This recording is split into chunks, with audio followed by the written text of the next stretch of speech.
is going on, you guys? Mr. Part here, back again with another really interesting video. In today's video, we are going to dive deep in a few pages of the Spider-Man 2002 comic book, issue 1, where we have the human spider, and we have the robber, where he actually encounters the robber, and the robber's actually running out. So this is probably one of my favorite Spider-Man comic books, the Tobey Maguire 2002 book, the adaptation comic, which is, it's pretty easy to find, but sometimes it's difficult to actually obtain. And I did find a few scans online of this actual book, and I think it's really cool that we're going to be explaining this. And this comic actually does dive more deep into some of these scenes that we've seen in the actual movie, but I always found like the comic went more in depth with these scenes, as we can see here where we have the robber say, "Stop that man," grab him, hold him, and you see that Tobey Maguire's Spider-Man is pretty much just standing there, but you see this cop say more dialogue than the actual movie scene, where he's like, he snatched cash from the till, don't let him reach the elevator, and then you have Dennis Carradine start smiling with the money in his hand, and he's like, "What's with you?" And then Peter would say, "What?" And then he's like, all you had to do was hold him, trip him, anything." And then we have the famous line, "I miss the part where that's my problem." And then he's just like, "You just stood there and did nothing." And you see Peter is pretty much like happy about like what he did. But then again, like you see the cop pretty much struggling to catch this robber, where in the comic, like in the actual movie, it's a lot different than the comic book, because it gives Peter more time to stop the robber, where we don't really usually see that from the movie. So this point of view was like, he was able to buy a couple more seconds where he could have actually stopped him, and it might be the same scene, but there's just a lot more dialogue that they were able to put in, which explains a lot more, because I always wanted to know like why he didn't stop him in time.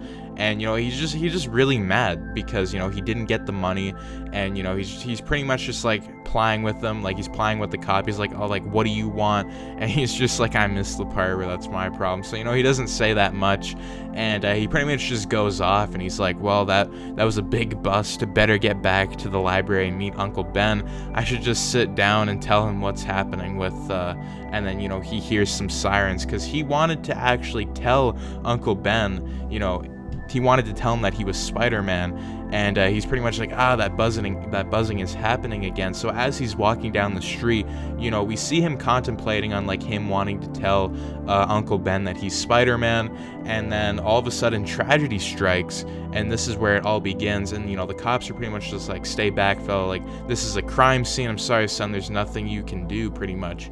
And Peter looks up, and in this pretty much comic book is he doesn't actually get that moment to talk to Uncle Ben, and he pretty much just sees Uncle Ben, and they're putting him in a body bag, and he's like, "No, like Uncle Ben," and they pretty much tell him that he's on 5th Avenue and stuff, and that like the robber's been pretty much taken care of. And then there's another comic book scene that I want to go over, and that is where we have Peter catch up to the robber, where he finds him at the warehouse. And this is actually a little bit different than what is going on, because we have Peter pretty much just like, he doesn't want to hurt this guy, and when he finds out it was him, he turns his head back, and he's almost like crying, like he failed.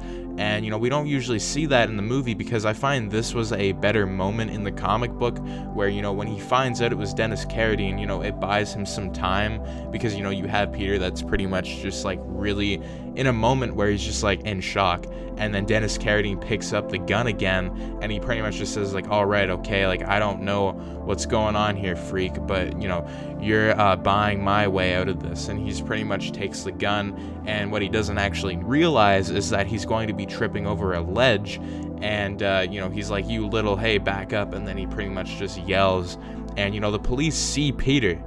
They see Peter with the money, and the money's all over the ground, and they see pretty much Dennis Carradine drop, and he pretty much dies at that point. Nothing happens, like he would have broke his neck, and the cops pretty much just say like he's gone, and they're like, "How did that happen?"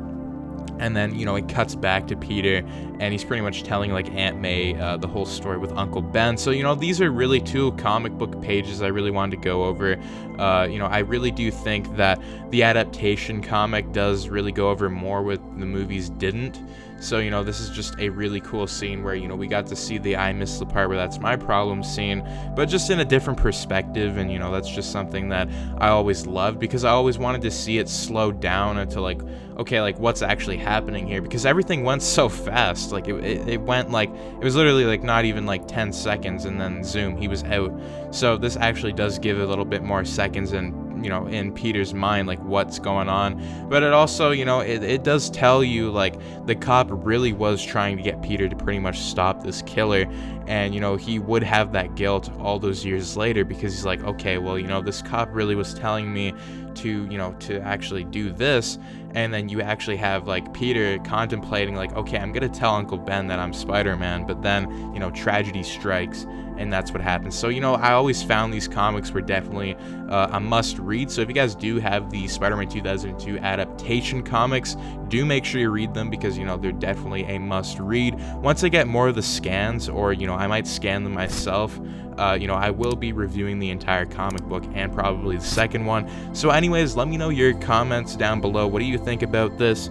And if you guys do like these videos, do make sure to subscribe, like, share, and turn your notifications on so you and your friends are all up to date with the latest content. But anyways, as always, peace out.